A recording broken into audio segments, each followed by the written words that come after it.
Hello everyone, welcome to Nihonten Production, and we are back with more Dead Meat today. So like I said in the previous ones, we're gonna watch all of the kill counts for the Critters franchise. There's 5 movies and 5 videos for them.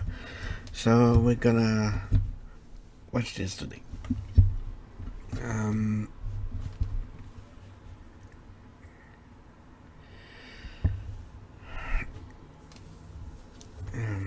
Okay.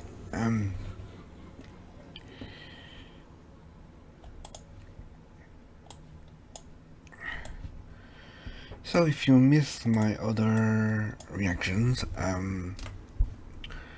I've mentioned that I know a bit about the franchise, but not that much. I've seen the first one when I was younger, and I barely have any memories about the other ones, and yeah, I didn't even know there were that many sequels, and yeah, so I guess I'll discover them as I go along with Soran's take on them. Also, when I was a kid, I was a big fan of Gremlins, and they are basically kind of a ripoff of that. So, yeah, that's basically the extent of what I know about Critters. So let's go. Anyway, start this reaction in 3, 2, 1, go.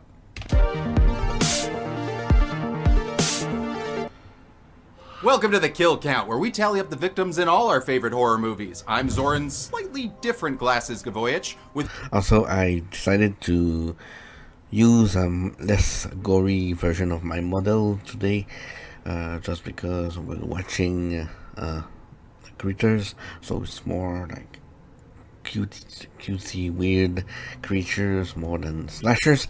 So that's why I'm gonna go with probably not as gory as the other ones I've watched this week. So yeah, just a simpler one. The one I actually use for my thumbnails usually. So yeah. one more stretch of episodes until James returns next month. Until he does, I'll be covering the much-requested Critters franchise, starting with the original from 1986. Critters is another franchise that I absolutely love. It's a finely balanced mix of horror and comedy that echoes Tremors in a lot of ways. In fact, the production was very similar as well, with a bunch of young, hungry filmmakers who became as close as the family in the film. We were like the little engine that could. It was great fun. Everybody was working as a tight-knit unit. Many people lump Critters into the Gremlins ripoff films like Munchies, Ghoulies, or Hobgoblins. Oh my. But Critters actually originated 2 years before Gremlins was released. It was written by then 19-year-old Brian Dominic Muir, who went by his middle name just for this movie. Dominic kind of sounds Guess I was like an wrong. asshole. Muir had worked various jobs for low-budget God King Roger Corman, who was originally going to produce Critters, no doubt up to his usual standards. A chance meeting with Bob Shaye moved Critters over to New Line Cinema, with an increased budget of $2 million. Plenty more than Corman would have spent. This first film is the only Critters Muir was involved in, and sadly he passed away in 2010. 48 years old, but you know, he kind of left a big mark on a lot of people. Barry Opper was brought on as producer, having worked on an earlier film named Android with Muir, but much to Muir's chagrin, he would not go on to direct. Came down to a coin toss, and Brian lost the coin toss. Instead, the job went to Stephen Herrick, an editor for Roger Corman. Is it a figure of style, or is it really a coin toss?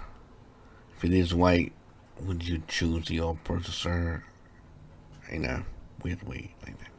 Anyway, probably not literally a coin toss, but maybe something similar.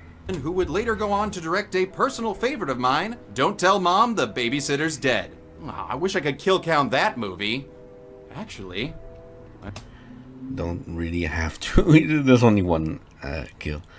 Oh, not even a kill. She died. Yeah.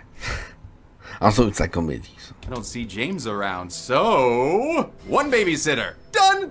Critters include some amazing actors as well, Nice. like Scream Queens Dee Wallace and Lynn Shay, as well as a young Billy Zane in his first speaking role. I wonder why he never talked Really before. thing. I'm allergic. And I'm allergic to death. It makes me break out in hives. I don't die, oddly.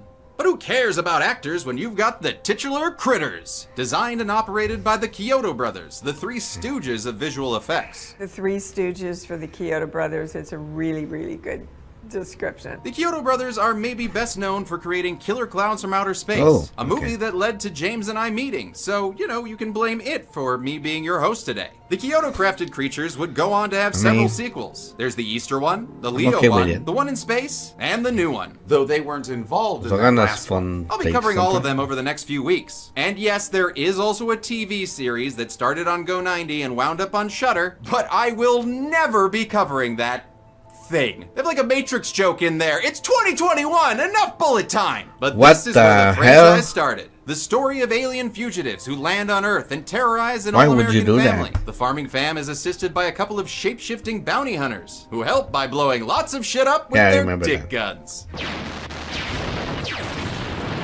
What follows is a funny, terrifying, heartwarming, well-acted story that definitely doesn't bite. How many jokes can I come up with without... I'm sorry, those trumpets? I want to know where those are coming from. It's the Spoonful Pimpernel. Ha! Stir me! He's the legendary hero that travels the land rescuing people's breakfast with the help of today's sponsor, Magic Spoon.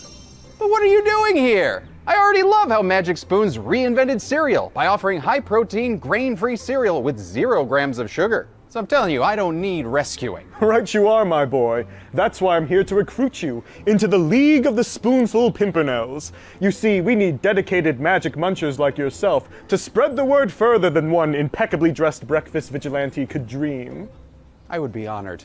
Do you want me to talk about the build your own bundle option where you can pick from all 11 of Magic Spoon's amazing flavors like honey nut or peanut butter or fruity? Young Zarenia, I want you to speak from the heart. Tell me, what's your favorite cereal flavor? Cocoa and peanut butter. Well, what about your favorite cereal bar flavor? Cocoa and peanut butter. Consistent. I like it. Well, I must be off. But before I go to officially induct you into the league, knows I what he present wants. you this ring. Wow. You know what? Sorry, can we take a second? Ben, what does the Scarlet Pimpernel have to do with critters?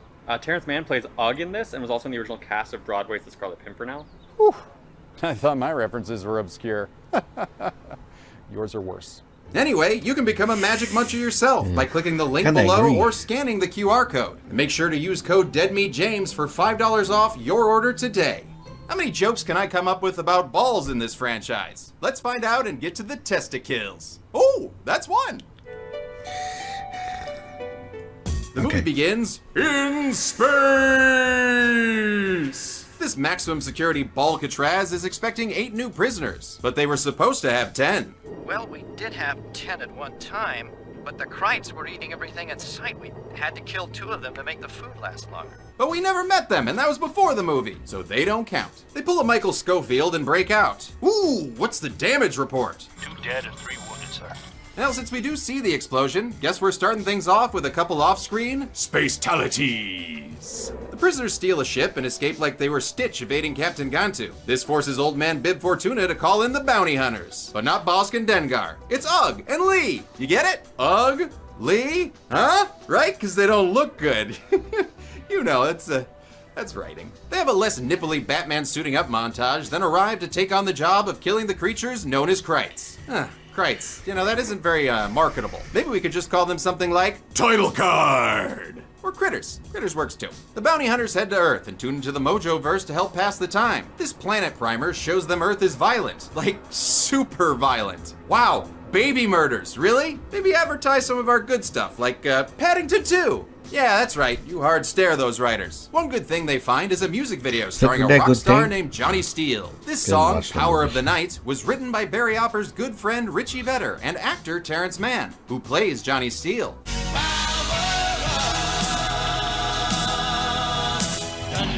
Mann's a Broadway actor who originated the role of Rum Tum Tugger in Cats. However, Terrence wasn't production's first choice. Steve and I wanted Billy Idol. But Idol was too busy dancing with himself, and Mann got the role instead, applying his Broadway skills to this Would have dispensed a few bucks more too.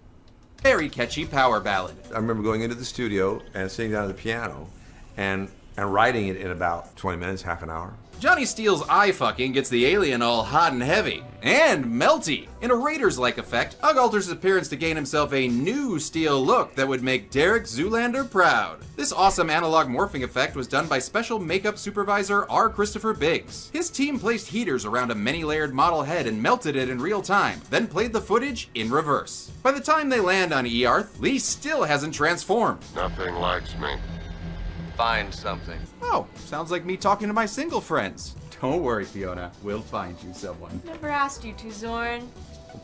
Just outside the town of Grover's Bend lives our hero family, the Browns. No relation to my mom, Susan Brown. But here we've got bacon-cooking Mama Helen, Mila Kunis-looking daughter April, Oshkosh Begoshin Papa Jay, who looks like he should be searching for his dog Pooh Bear, and Ferris Bueller and son Brad, fresh out of the precocious protagonist factory. Same place they made that kid in Leprechaun. They're a picture-perfect rural family, complete with folksy threats of corporal punishment. You miss that bus, I'm gonna skin you and hang your bones out to dry.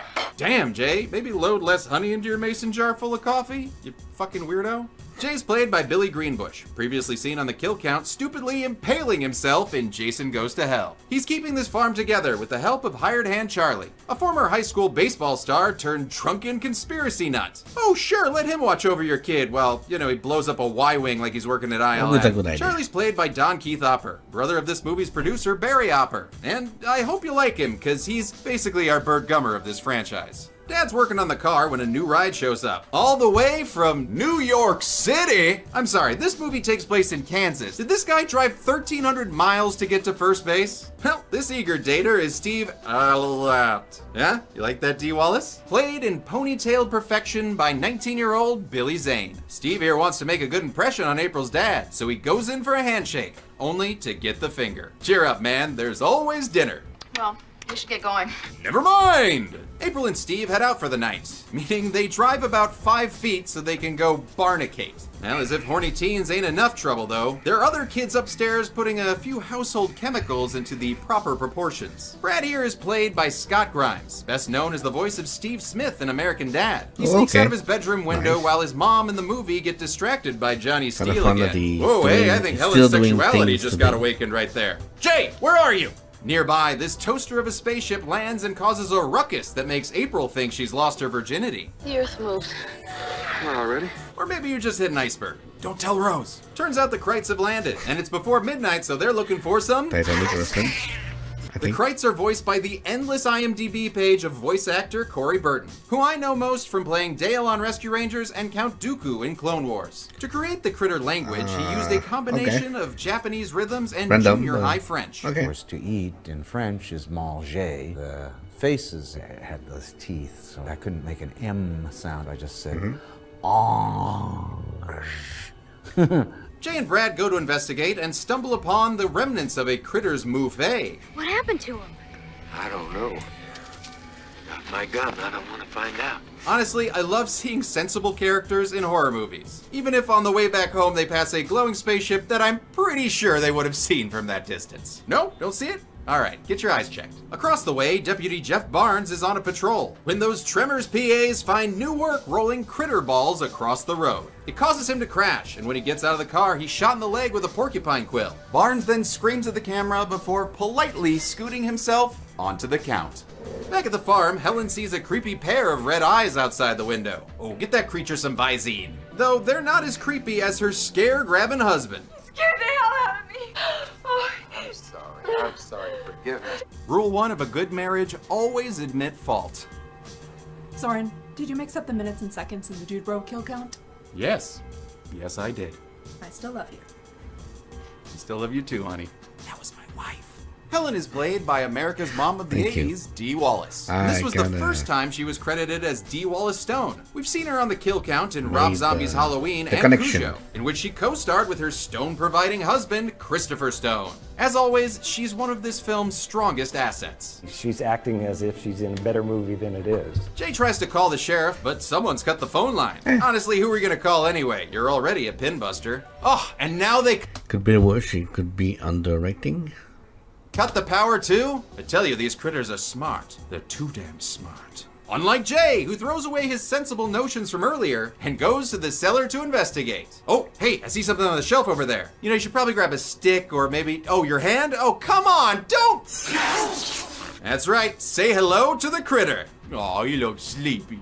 The critters were designed and operated by Stephen, Edward, and Charlie Kyoto. Muir's script described the critters as furballs with teeth, and the Kyotos added a little inspiration of their own. In this case, I think it was really the Tasmanian Devil became kind of a touchstone. Anything else? Tried to do something reminiscent of the Muppets, light and very expressive. And they did so, using practical hand puppets with hydraulic articulations in the face. The critter's signature glowing red eyes were achieved with the same reflective paint used on stop signs. They would then position a beam splitter near the camera that would reflect red light back at it. It gave the critter's eyes an incredible depth and a kind of an unreal look. It just looked really, just very cool. The only issue with the puppets was the fur they used to achieve a less cute and more quill-like look. The moose pelts we got ended up being very stiff, and it was really difficult to puppeteer. You were fighting this thick pelt that really inhibited a lot of the movement. Jay's attacked from above by another Krite, who takes 5 easy pieces out of his shoulder. Jay manages to smash it with a hammer! But before he can make it up the stairs, he's hit by one of those quills we saw used on Deputy Barnes. He's knocked out and dragged away, and later we learn more about the non-Jeffrey Rush-related quills. Hey, careful, boy. That's some kind of poison. And those will make any cowboy sing a sad, sad song. Meanwhile, the Blue Ball Marathon Makeout Sesh has been going for what seems like hours. So long that the music has stopped. Yeah, you put that weird director named cameo music back on. Oh, damn! Yeah, can't get to second base without those fingers. Also, I think it's supposed to seem like they were bitten off, but Zane is totally just curling them up there. A second critter appears and goes for a little belly Zane. April tries to fight it off Baghead Jason style, but it's no use. As we say via con diablos to the other collector. This kill was actually much more violent in the original cut. We spent hours shoving a critter into a bloody Billy Zane stomach. I must have shot 20 minutes of him getting devoured, and it ended up just being one close-up of his face. I guess that original cut is just known as a phantom edit. Not you. April's screams bring the family running. Oh, wait, I guess just Brad? Cool. Oh, and is that critter fucking that fence? Cool, cool, cool. Brad heads up to the loft to find his sister's pitchfork festival gone horribly wrong. He lights one of his fireworks and tosses it with precision at the critter, who then eats it, causing a Looney Tunes explosion that ends with him falling over dead like Vicini in a battle of wits. And just like with Tremors, I'm going to count the critter deaths on a special bounty board, which is something I totally won't regret once I get to Critters 2.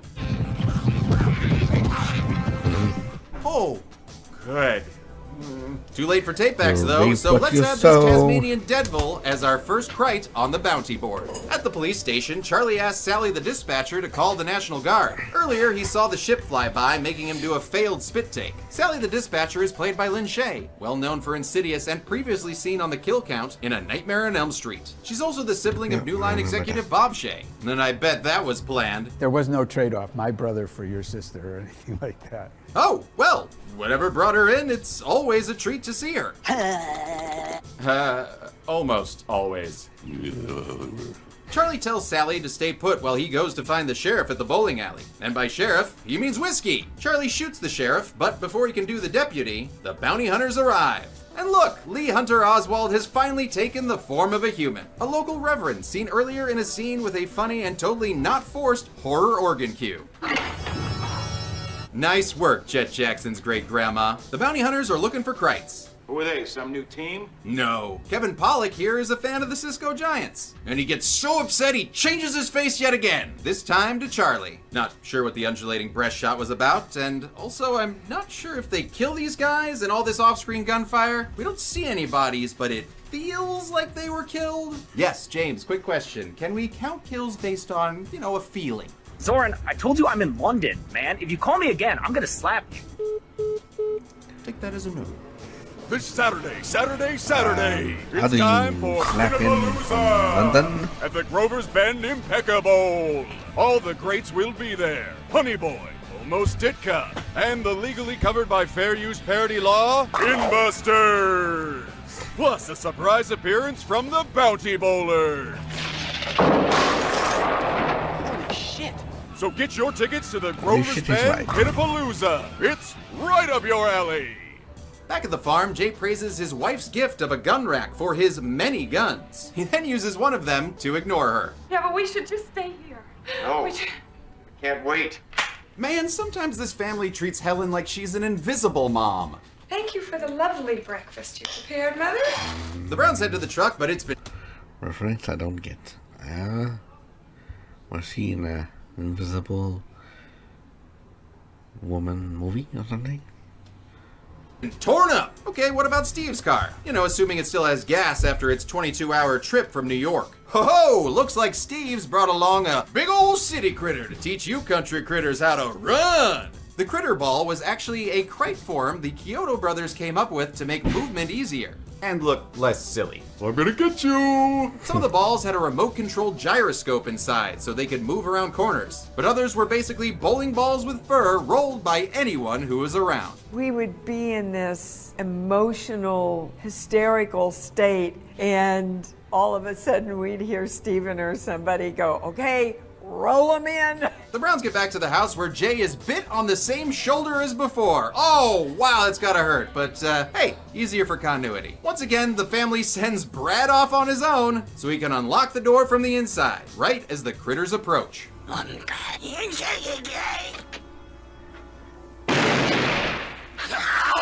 Yes, we knew you weren't helpless, Helen, but... Kind of forgot that they were able to speak in made-up language. Also, Bowdy Mouth? Much? You know, you didn't leave much for your boyfriend Johnny Bartlett to carve a number into. I also love this subtitle joke, which almost didn't make it into the movie since New Line head Bob Shea didn't want Critters subtitles. Director Stephen Herrick secretly added this one subtitle to a test screening, and the audience just erupted. You couldn't hear the dialogue for 2 minutes at least. It's to the fun. screening, you know. I wonder if they kept it How do we get for more subtitles into the the movie? rest of the sequels. Jay laid out, Helen takes It'll be over as fun. head of the family. Why don't you go check the window? We'll give it a We'll check them again! definitely a Oh different man, vibe wow. than Honestly, Gremlins. I love that breaking down moment from Dee, followed by a heartfelt hug. Oh, it's nice to see some realistic family dynamics in a horror movie. Well, you know, aside from the Buckners. The critters don't want to miss out on Family Fun Day, so one prepares for a very scary Christmas, which happens to be the name of the treatment for a Critters Christmas movie I wrote with Dude Bro director Michael Rousselet. If only I could get a meeting with those Warner brothers. Or their sister Dot. But Santa Crite was just a red Christmas herring, and the real attack hits Helen with some porcupoison. As Helen yawns, April flips the bitch of a couch, trapping the critter underneath. Two more unexpected dinner guests make the family send their child once again into danger to get the shotgun. He takes aim at the couch crite only to slip and shoot his biggest fan, which lands on the critter, killing it not with a bang, but a sad widow whimper. Brad makes it upstairs. I thought we'll only get balls puns, but apparently we're in for a ride. And does a lamplighter impression, igniting what I can only assume is this critter's fiance. Diane, no! Luckily, Diane makes it to a nearby Okay, toilet Stitch. to cool off, while her fiance goes to see if Kays takes returns. This fire shot was one of the first ones done by second unit director Mark Helfrich. He filmed most of the critter's inserts, and wanted to fully burn one of the puppets on set that day. We can't burn a hero puppet. They were like $10,000 with full articulation and stuff. During all these farmhouse shenanigans, Sheriff Harvey has been investigating the path of destruction left by the bounty hunters. Oh hey, verification that the bowling boys aren't dead after all! No, I better call James. How? Yep, we're definitely doing Zoran kill counts again. Okay, that explains my question earlier. Also, yeah, he told him He is played by M. Emmett Walsh, known for Blade Runner and less known for this 5-second film short where he eats soup. Kill count champions, ladies and gentlemen. Curly Sal reports shots fired at the old Brown place, so Harvey the Wonder Sheriffster heads over there. Brad isn't a doctor at Cook County General yet, so he volunteers to go elsewhere for help. Absolutely not. Really? You've been sending him into tons of dangerous situations, and now you draw the line. Just let the kid ride his bike for help. All right. Oh shit. Can this movie hear me? Brad makes his way to his bike only to find a non-Frisch's big boy who's more of a Huffy fan. It chases B-Rad into the B-Yarn, where he uses his peep eye to see that these critters have definitely been eating their spinach. They're growing. The growing shot was done live on location in a similar way to the transformation from Werewolf by Night. So we were puppeteering the main critter, and then we would just kind of bring other elements in. We brought some duvetine in there to kind of create a amorphous shape, and then had another critter pop out of that. It's a cool effect, but also an aspect of their biology that's never addressed in any of the sequels. Something we will see later is the critters having a party, tearing up pillows, eating Klaus, and taking out their aggression towards the man that produced Gremlins. D. Wallace, look away! This E.T. the Extermination was actually very hard to film. Because the critter couldn't really go sideways to bite the arm like this, because the whole body would rotate like that, which looks funky. The pillow also caused an issue because the down got everywhere, including inside the critters. Couldn't get rid of it. And 2 days later, they're coughing out little feathers. This fun Puppet Palooza is set to a score by Randy Newman! David Newman. But it's still really good. David Newman's music is in a lot of movies and TV, including a personal childhood favorite, The Brave Little Toaster. And this party finally comes to an end when the Sweetums critter runs by the window. Wait for me, I want to go to Hollywood! Brad makes it to the road and flags down the bounty hunters. After realizing they're not the real Charlie and Johnny Steele, he tells them to head to the farm. Better hurry, since April is being attacked by a big boy. Aw man, and looks like he tore his critter costume. Jay fends it off with a Dr. Ross Jennings special, and this landlady doesn't like it when devils are in her house. So she shoots one through the door, leaving some very green blood behind. Not unlike gremlin blood. Not gremlins.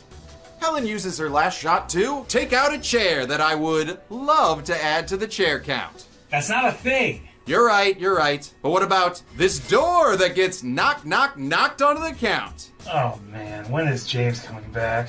All right, fine, we'll just count the kills since the bounty hunters have arrived and they're ready to take out a wall. You just saw him roll on the ground. Why are you aiming up? Yeah, that's right, Ugg. You walk by all dismissive.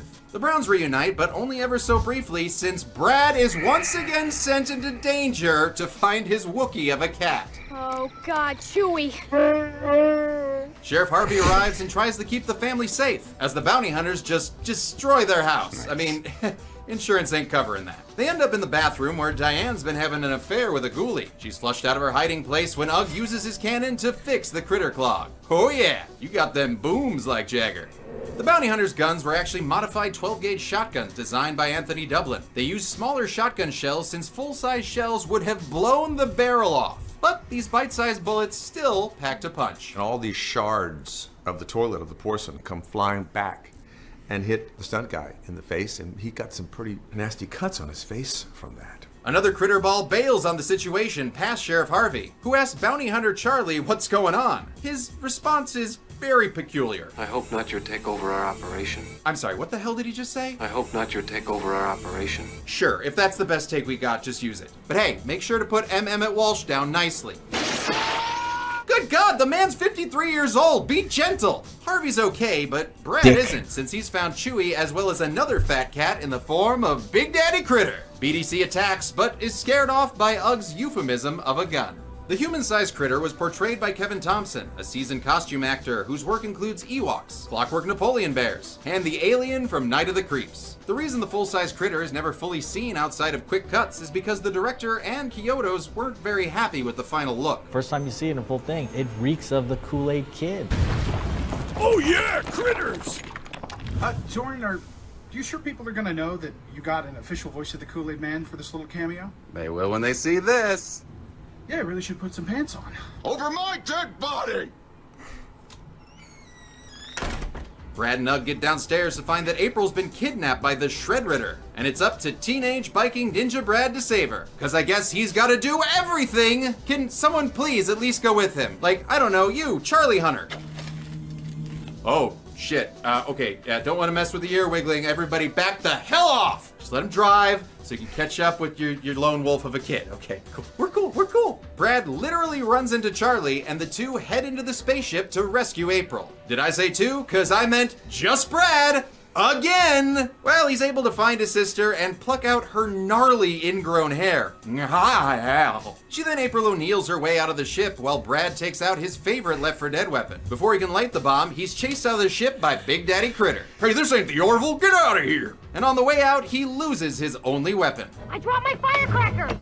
I'm sorry, but if you call that IED a firecracker, what do you call a tank? A parade float? The critters prep for launch while Charlie gets a goddamn plan. He has Brad light up his alcoholic character trait, then chucks it through the tiniest slit on the door. Man, I bet he bullseyes womp rats in his T-16 back home. The ship takes off as everyone is reunited, but before the critters leave, they make like Bob Evans and bring it down on the farm, blowing up the Browns' home in an incredible practical explosion. Damn, that was cool. The explosion could be seen from the freeway. So traffic went, was pulling off to the side because it lit up the sky.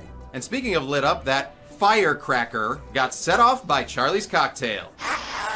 Guess uh-oh is a universal language since the critter ship is blown up, killing the remaining 3 Krites and also blowing up the house just a bit more for good measure. The survivors look on and Dee Wallace starts to cry when she realizes she'll eventually have to be in the not-so-great 5th film. The bounty hunters also want to return in a sequel, so they give Brad their pager, as Charlie wanders off with them, offering to be their space intern. Maybe you need a good mechanic to work on them guns. The family looks at their destroyed home as night turns to day, and they drive back to their house. Wait, where the hell did they go all night? Now, this smells like a reshoot. And in fact, it was. The movie originally ended with the house destroyed and the family just moving on with their lives. But a comment from a random director after a test screening got them a new ending. Wouldn't it be cool if the kid could push a button and the house comes back together? And Bob Shea said, that's brilliant. To achieve this magical rebuild, a miniature replica of the house was made by Gene Warren Jr. They used cables attached to various points to pull it apart, and latex rubber inside the house, so stuff would come down like that. And so when it went back up, it grew back up like that, and so it didn't really look that reverse printed. To add to the nonsensical nature, the bounty hunters give a farewell Blue Angels fly-off. Seriously, why the hell are they just flying off now? What were they doing all night? Maybe actual brooks. I don't judge. Well, at least there's a cute cat on delivery package in the mailbox, and a sequel tease with some very giggly eggs. How many people were devoured by the night of the critters? Let's find out and get to the number. Leave the cat on me, you fucking flannel. Okay, that was fun. Well, let's do this. 4 people or aliens died in critters. 2 men and 2 unknown, giving us a chart that leaves me hungry. The run time of 86 minutes will give us a kill on average every 21.5 minutes. As for the bounty board, we can add 8 critters, 2 for Helen, 5 for Brad, and only 1 for the bounty hunters, giving us a critter kill on average every 10.75 minutes. Brrr! For bounty hunters, they really suck at it. Huh? Oh, fuck. That one doesn't go on the count. I'll give the golden chainsaw for coolest kill to Steve, even though it could have been cooler without the cuts made to make this PG-13. Yeah. I mean, seriously, having your stomach eaten out is something usually reserved for Scottish sheep. Dull Machete for lamest kill goes to the 2 off-screen. At least, maybe not just the face. You could cut at the torso or something. Not really show the actual burying into his body, but at least some more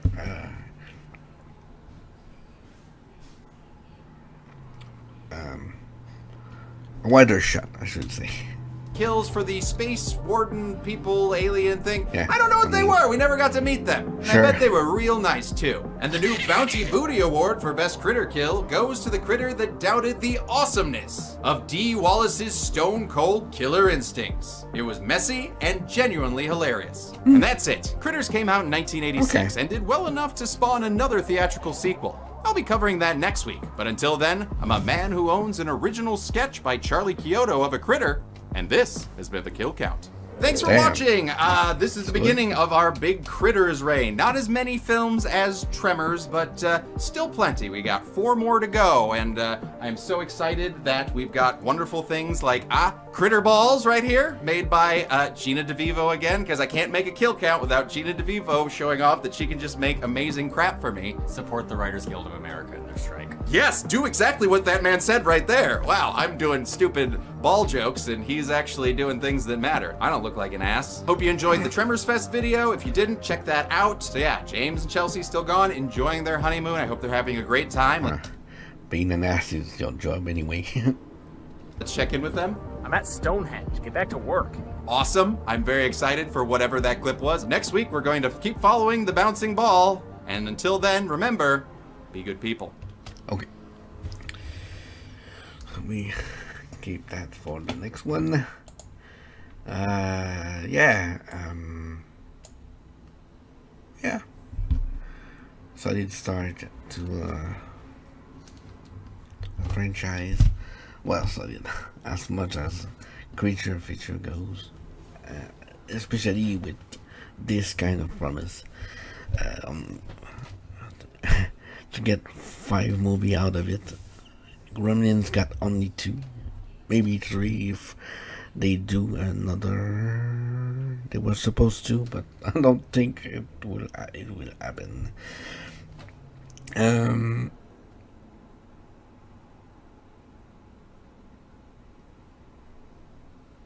Yeah.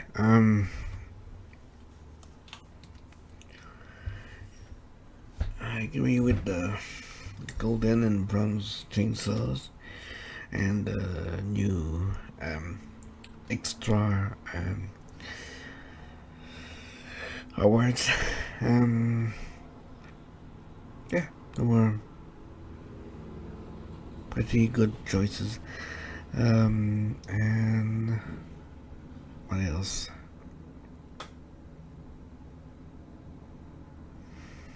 Yeah, that's basically it.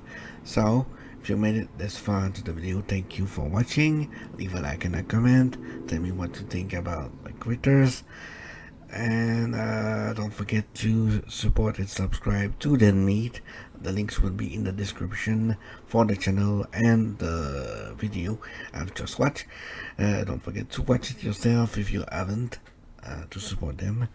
And subscribe to my channel for more content.